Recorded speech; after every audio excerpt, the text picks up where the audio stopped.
Now, one of the things that I've seen claimed that has been particularly irritating to me because of my experience with Syria.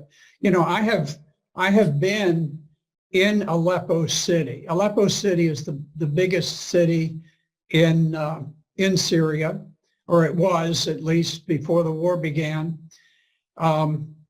And there was a tremendous battle. Some call it the Stalingrad of the Syrian war, which is not a bad comparison. It was a terribly bitter battle that went on from 2012 until 2016. In the course of urban combat, any forces that are fighting are forced to destroy buildings. Buildings are blown down on a massive scale. And this happens anytime that you have urban combat.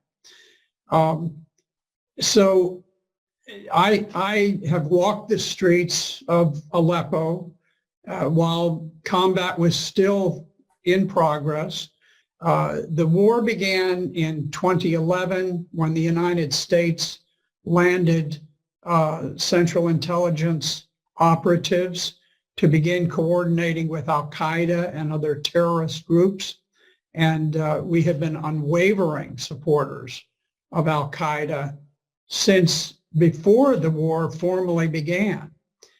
We are supporters of AlKaeda today, where they're bottled up in Idlib province.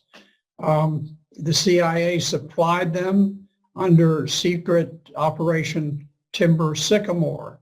We gave them all of their anti-tank weapons, all of their anti-air missiles.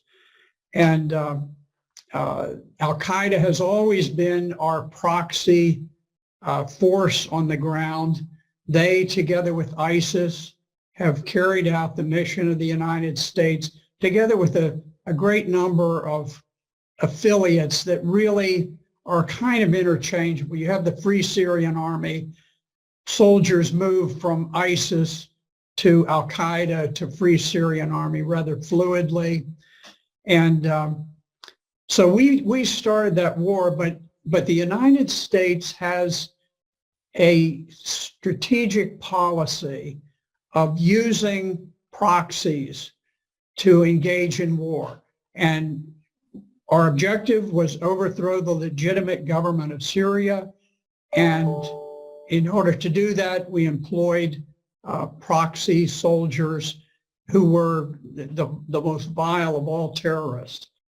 Something very similar is happening right now in Ukraine.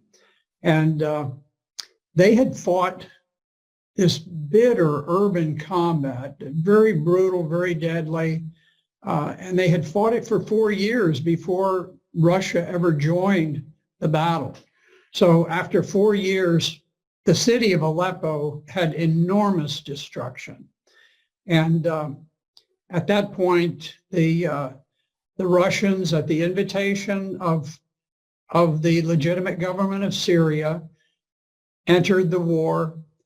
And by this time, the Syrians had pretty well worn down the terrorist forces, and the Russian assistance was able to tip the balance, and Aleppo was the grand victory of the entire Syrian war. But to blame the Russians for the massive destruction that took place within Aleppo, it's bizarre, because they were not there. They were not even present when this happened. So this is simply another part of the propaganda narrative, which has been very effective for the West, demonizing Russia.